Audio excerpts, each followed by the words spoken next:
With that said, I take immense privilege and with full of gratitude, I would now like to invite Mr. Rajiv Budhurya for the keynote session, Thriving as a HR Professional in the Area of AI. Rajiv, sir, it's my honor to invite you today. Rajiv Budhurya stands at the confluence of ancient wisdom and exponential technology. He helps leaders just like yourselves and organizations reimagine growth in an age where disruption is constant and certainty is instinct. His work transcends management designations. It is about awakening consciousness within corporations. By blending Vedantic insight with system thinking, Rajiv mentors leaders to move from exploding the new to exploring the unknown. Through his consulting practice, he enables businesses to become living systems, adaptive, agile, and audacious, anchored in purpose yet propelled by innovation. His mission to transform human resources into human beings, restoring the human spirit to the center of enterprise in an AI-driven world. Welcome, Rajiv, sir. The podium is all yours. We are very, very intrigued to listen to you today. Thank you. Round of applause again for Mr. Rajiv Budhurya. Thank you, Poonam. But I'll take the ground rather than the podium. So I choose to be on the ground. More grounded, it's more real. So very good morning to all of you, beautiful ladies and gentlemen. It's in fact a moment of truth for all of us as we stand today in a time of human civilization that was hitherto unknown to mankind just a few years back. And it's not because of AI. What we've done for 10,000 years of human civilization was an extractive and an exploitative environment. Ever since we got out of the hunter-gatherer stage, started the agriculture, and then, of course, speeded up by the capacities of the Industrial Revolution. What we did was that increased our capacity to extract and exploit. Extract the natural resources and exploit for the sake of growth and profit. Now, there's nothing wrong with growth or profit either. We need both. But the point is, at what cost? This Faustian urge for growth, it has led us to a situation where now we are on the brink of the 6th extinction event.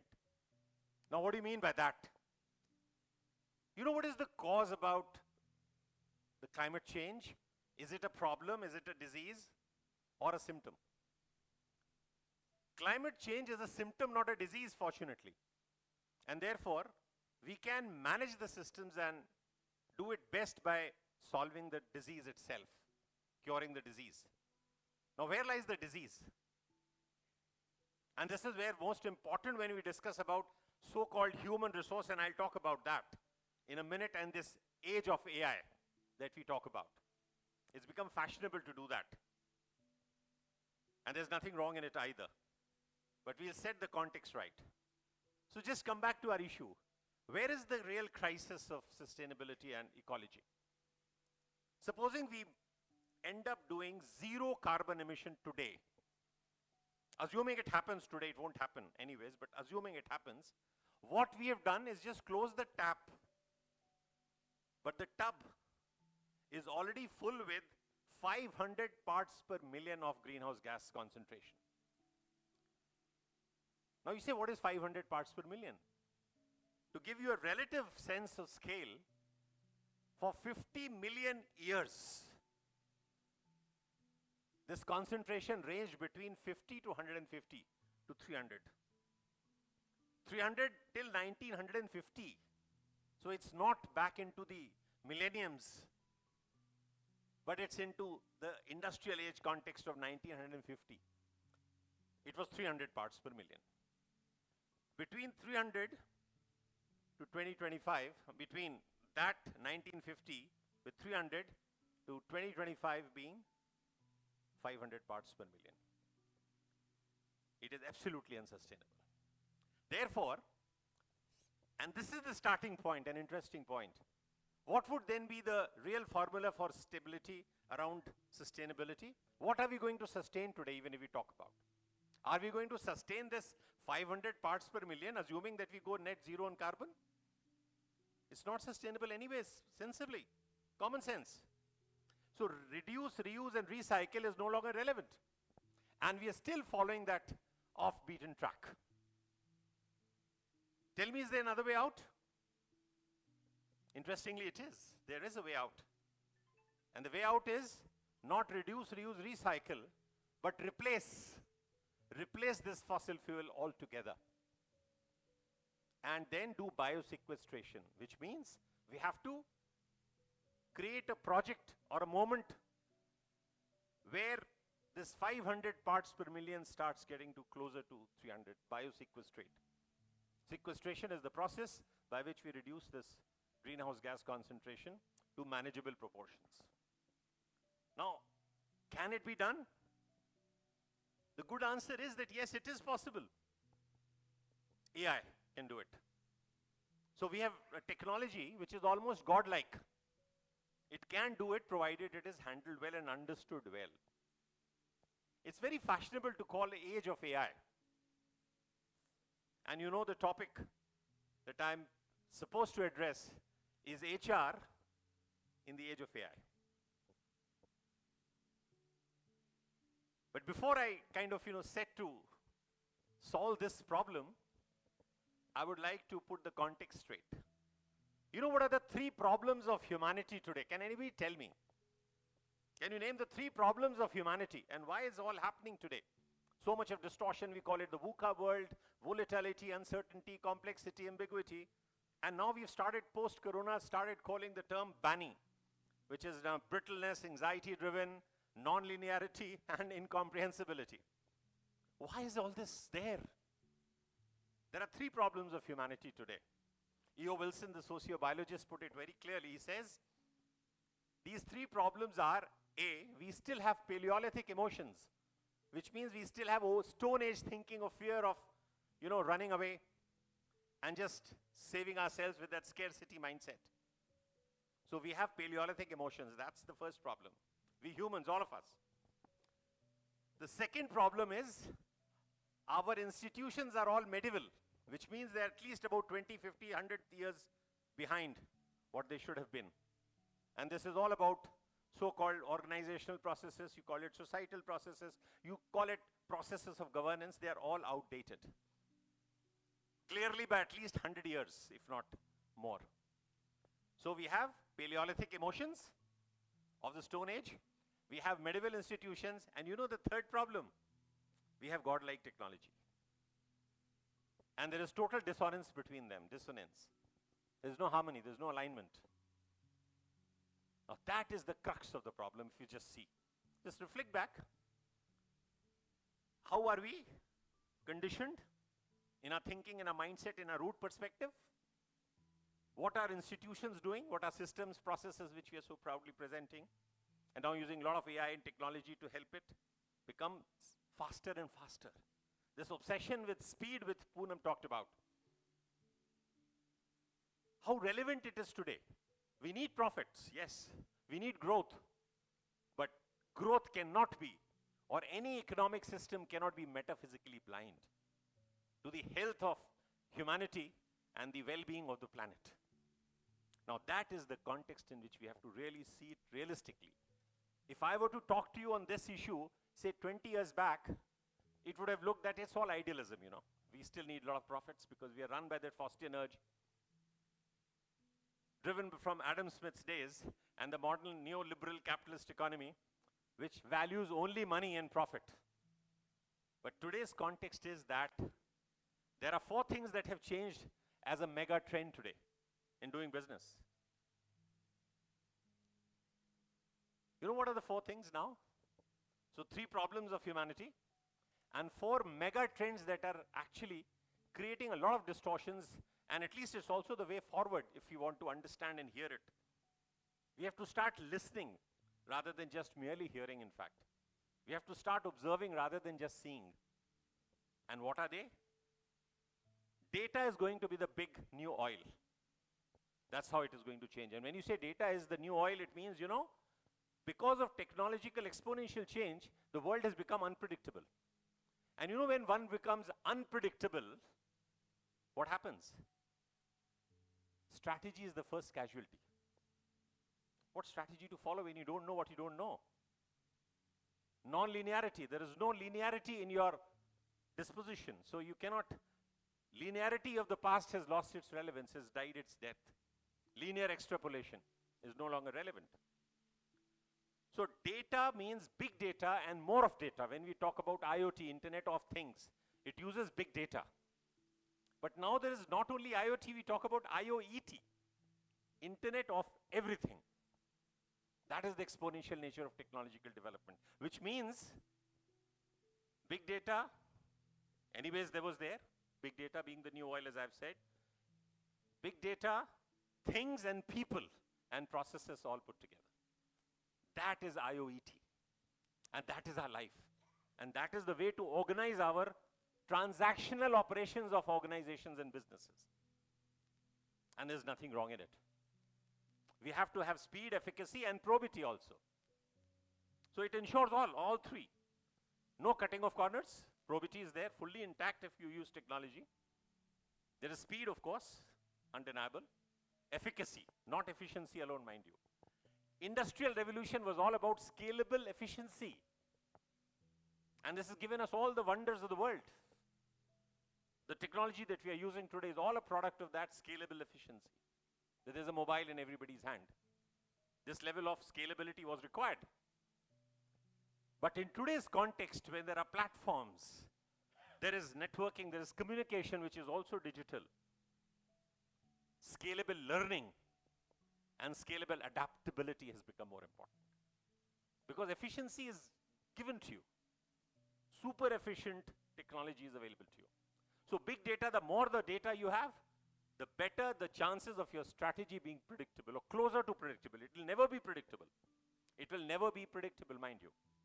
Gone are the days of certainty. Certainty anyways was not there. Even in science, mind you. We assumed the world to be stable, even in the past. We planned for 5 years, 10 years, 15 years, but nobody ever achieved what was planned. There were always deviations. But we never noticed it because they happened so less frequently and by lesser margin that we assumed that things were more stable.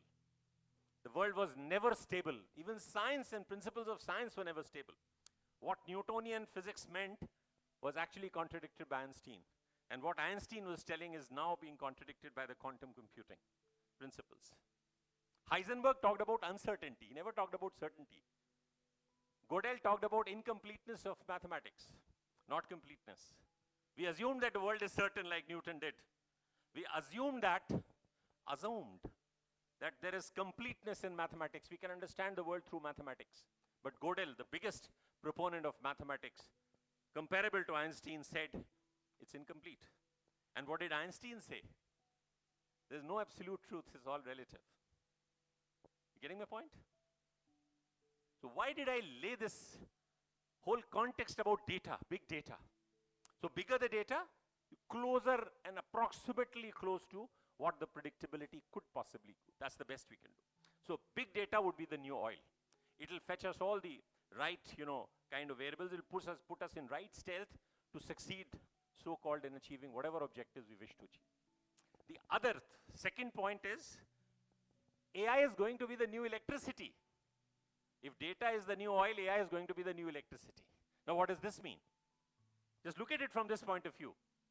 And artificial intelligence, by the way, is still not artificial, neither intelligent enough. It is intelligent assistance at the moment. It's still in a stage of infancy when we can still change the context of AI. The futuristic AI. And we'll have a discussion around in the second session when we meet after lunch about AGI and ASI and other things, context. We'll discuss that there. So AI is going to be the new electricity. The third principle of change would be, therefore AI would be into everything. AI will light up the fans, it'll make the fans work, light up the lights, and do everything from heating to cooling to everything. Driving the cars. Third principle, which is most important, green is going to be the new digital. Green is the new digital. Now what does this mean? If you have to do business, you have to be in business, you have to have green as the ultimate objective. And green meant human well-being and planetary welfare, or human welfare and planetary well-being. It has to be in consonance with the health of the planet. It cannot be metaphysically blind anymore. Growth will not have just profits, but people, planet, profits, purpose, and even prosperity. So from one P, there are 5 Ps emerging. That is another context of the age of AI. And we can manage it, I've said. We can manage the biggest crisis of our time, which definitely we are on the brink of the 6th extinction event, mind you, it's an existential crisis. No longer joking anymore. 500 parts per million is not something that can sustain. So sustainability in itself is now questionable. Sustainability, by the way, is an outdated context. Remember, reuse, reduce, recycle no longer works. So what works would be a regenerative culture, from extraction and exploitation to restoring, first of all, the health of the planet, and then regenerating, creating a regenerative environment, not a damaging environment like the way we have done for 10,000 years. Extraction, exploitation to restoration and regeneration. So that was the third principle. Green would be the new digital. The entire digital operation that are taking place will have to be in alignment with producing more and more green, which means in harmony. Contextually, businesses have to align themselves with what I call the principles of greening the planet, greening the life of the people, bringing in prosperity, bringing in people, bringing in the human, keeping it in the loop. So that's the third principle. The fourth is sustainability itself would become the new profitable. And it's obvious now. How can you get profits when that's not sustainable itself, not lead, because there'll be more taxes, there'll be more liabilities than you if you're not aligned to what is called the principles of sustainability. So is that getting clear? The four things, let us revive the problems of humanity: Paleolithic emotions, medieval institutions, godlike technology. And what are the four mega trends? Big data is the new oil, AI is the new electricity, green would be the new digital, and sustainability is the new profitable. Just look at the whole context of the world changes from extraction and exploitation to restoration and regeneration. Human productivity, as HR leaders so-called, you know, I'll have still to explain what is HR and what is the age of AI. I don't agree with the term HR itself, for obvious reasons. But assuming that that's right at the moment, what happens? Can we tell me? In that context of the four problems, the mega trends, there are three revolutions that are taking place. What are the three revolutions? We are part of the digital revolution, we are part of the sustainability revolution, and we are also now part of the purpose revolution. There has to be a purpose in growth. Imagine we said, not profits alone, but people, profit, planet. Now purpose and prosperity, collective prosperity. And imagine what's happened today. The most inequitable civilization today. The most inequitable society at the moment in the world today. You know how many? 6 to 8 people alone. People, individuals, own 50% of the world GDP today. And I'm not just kind of imagining, that's hardcore data. That is the level of inequity that this neoliberal capitalism has given to us. And you see it by country, it's almost 80-20, 80-15, I mean 85-15. This is the ratio. To the extent that maybe in our country it could be 90-10. 10 people owning 90% of the world capital. I mean GDP of the country. So now, with this context right, we understand the problem, we understand this technology is power, what's required of us, how are things going to change, and how things will have to change. And the purpose being that planetary well-being and human welfare. You know why it has not been so? The neoliberal capitalism always stated the principle that you have to have growth for the sake of growth and profits. Now there is a concept of Buddhist economics emerging today, surprisingly. You all have heard, anybody has heard of the Shoemaker School in London? Shoemaker wrote a book. He's a British, of course. He wrote a book called Small is Beautiful, and way back in 1980s.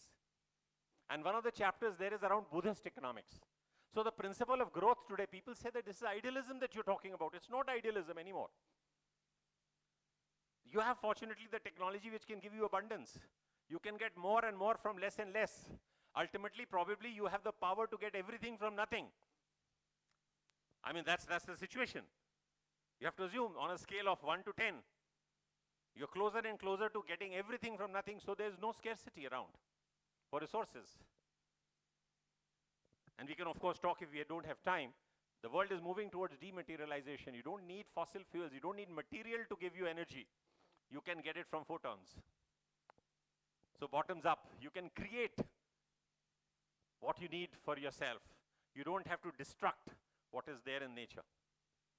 There's a lot of implication from what I'm saying. It's a very loaded argument that I'm trying to put to you. But for want of time, we won't be able to explain beyond that. Because I have to come to the context, you say, what Vikas, otherwise he'll say, I called you for dealing with HR and AI. And where is it? But let me not disappoint you, Vikas. It's very much inbuilt into what we have discussed. Is it not? Do I need to even talk now? That is the beauty of the context today. We are living in one of the most interesting times. We are looking into things which are very adventurous, very challenging.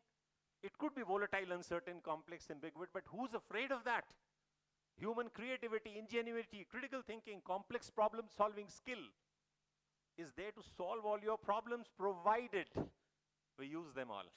We have stopped using them because we've driven so much by process, systems. We have to be systematic as a good manager. I agree with you. But are you happy being a good manager who's following the process systematically in a tunnel vision, blinkered? Or you want to be a leader with a perspective, systemic rather than systematic. Systemic means holistic thinking, comprehensiveness, the big picture and the small details together. That's leadership today. That's being human. So now let us come to human resource and the age of AI. You say what a long way to explain the context, but it's important. The depth lies in the context. We are called human resources. Why? Have you ever bothered to know? We used to say that yes, it was personnel management and that was more officially driven, bureaucratically driven. How was HR different from that? When you call human resources, you know, the moment we call anything resources, it means material resources. We are equating, putting humans more like machines and materials and money.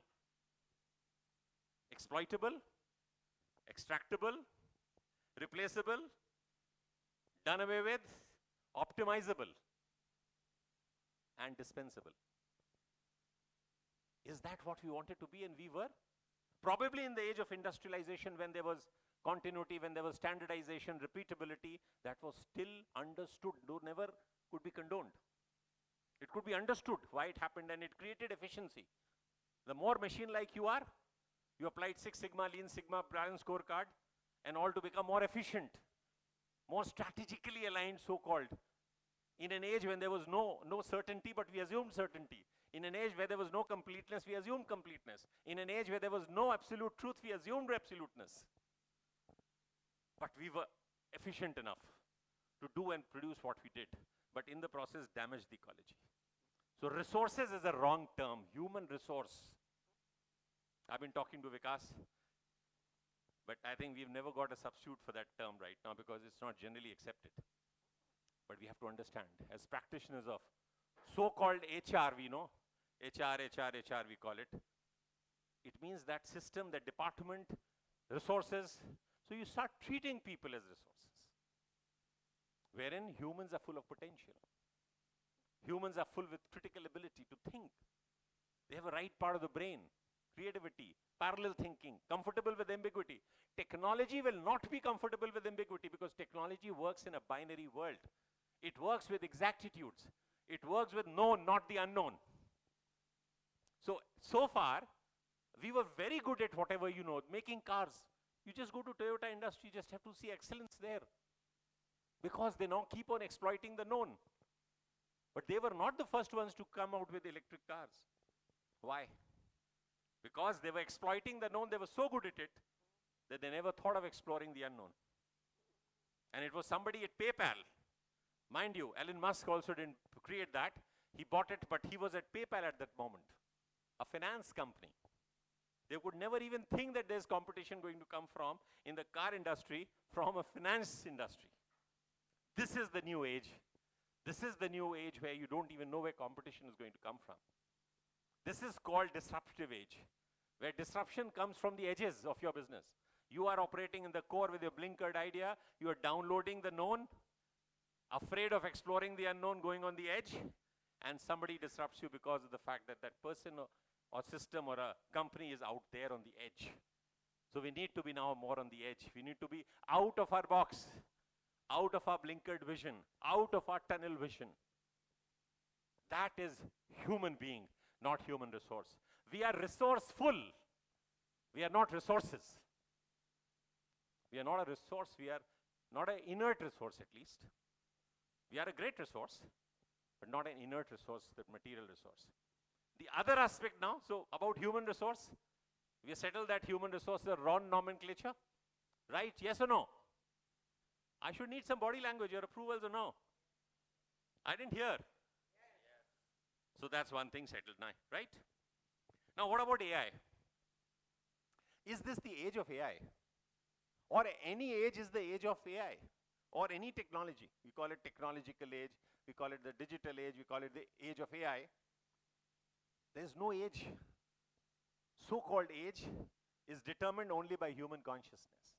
What is the human consciousness in a particular age?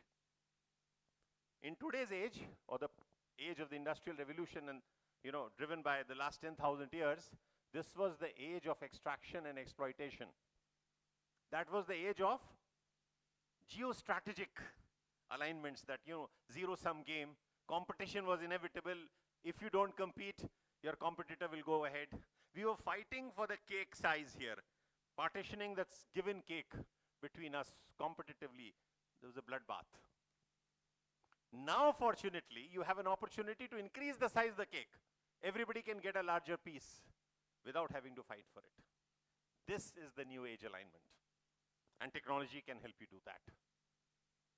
So now is an age of abundance rather than scarcity-driven mindset that we operated on. Whole economics principles may be irrelevant in the future when you have everything from nothing. There'll be no economics, by the way. And people have started talking about universal basic income. Of course, there's a difference what is universal and what is basic and what is income. There's no alignment with all the three concepts. We can discuss that at length separately. But the point is that, yes, that's going to be the future. So if you have to align yourself, this is rather than the geostrategic age of consciousness, is going to be the age of biospheric consciousness. This is the age of biospheric consciousness of humans. Using AI. AI, not just from the cognification point of view, not just from the simulation point of view of virtualization, nor augmentation alone. Augmentation, technology is through augment human effort. And that is where the alignment of intersection of technology and humanism comes. Rather than considering it mere automation. Automation automates your inefficiencies. Past inefficiencies are automated and frozen, fossilized. Automation is an outdated tool. Is a useful tool, by the way, but no longer providing you the cutting edge of advantage. So therefore, this is the human age, where human consciousness is not geostrategic anymore. It's not driven by scarcity alone. It cannot be. It is still driven. There are wars all over the world, and you'll say that you'll prove me wrong in 2 seconds. But that's something which is apparent right now, but it has to get settled. Otherwise, there's total disaster of the world anyways. We are already on the brink of sixth extinction event. Whether that silly guy there gets the Nobel Peace Prize or not, and he does all sorts of things because he doesn't get one, it's just short-lived. It cannot be a permanent mark on humanity. So therefore, friends, AI is the age of power to humanity. And we have to use this power to restore the planetary health and regenerate from productivity of humans. Humans are never supposed to be productive. The time motion studies and all in HR. Do you think they were actually ever human? Not at all. We are supposed to, we work, yes. But work, what we did work was basically a task or a job. And 90% of what we did was specified, standardized, integrated. And whatever is specified, standardized, integrated, even in today's context of work, that so-called work that we do, can be algorithmized. And whatever can be algorithmized can be done better by robots. So we lose our jobs there. So-called tasks. But we'll never lose the propensity to work. Work, friends, has two dimensions. As people dealing with people processes, I call it. Not HR, I would not call it HR. We are all from people processes, discipline and domain. People processes have to be aligned to the needs of humanity all the time. That is not, in fact, any way technical and binary and numbers and measurements. AI at best can know everything. It is millions of times smarter than us intellectually, but we have our strategic responses, we have our entrepreneurial intelligence, we have our transdisciplinary intelligence, we have our ecocentric awareness and intelligence, we have our Socratic intelligence, we have our moral and ethical intelligence. It has nothing to do much beyond the machines can ever do, and they know everything, but they don't understand. They cannot empathize.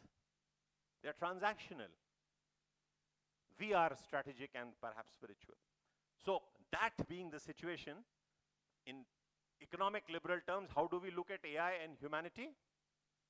We have to have two things very clear in our mind, that the current neoliberal system talks about maximizing consumption. And look at the way the commercialization is set in.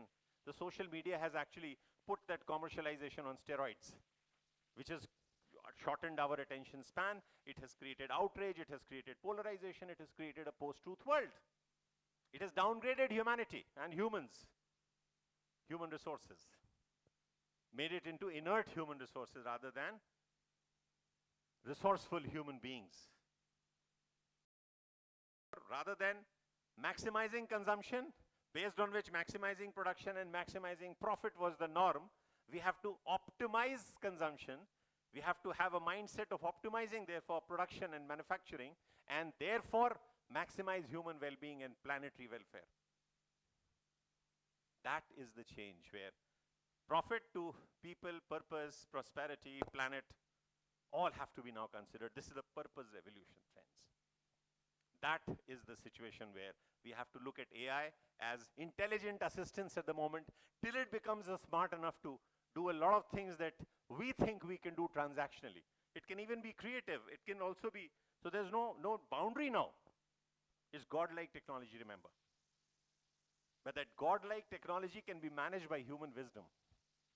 We have to develop our wisdom, which is now at a premium. Because the more we use technology, more downgraded we become. I've seen it. So therefore, to end, I would just like to put this context once again in a nutshell, to summarize. Therefore, you have to use your wisdom. And what is wisdom? Wisdom is to see things as they are, not assume. Definitely not those unverifiable assumptions of ours, which we have used to exploit the known. We have to now explore the unknown, looking at the world of possibilities, where anything is possible. But when anything is possible, the good news is that nothing is impossible either. That is the beauty. When anything is possible, I told you strategy was a casualty. You cannot strategize, but so what? If anything is possible, then nothing is impossible either. All that you have to do is to get out of your box, get out of your tunnel vision, as we have discussed, and just explore the unknown. And explore the unknown masterfully as humans, developing your wisdom. Because, friends, to end, to manage this godlike technology, we have to have the love, prudence, and wisdom of gods. To manage godlike technology, we have to have the love, prudence, and wisdom of God. That is important. Now we take a breath for a moment and just reflect back. From the age of extraction, exploitation, we have an opportunity to move to restoration, regeneration. From an age of scarcity, we have an opportunity to move to abundance. But all that if we have the love, prudence, and wisdom of God's, which we are capable of. Thank you, and thank you very much.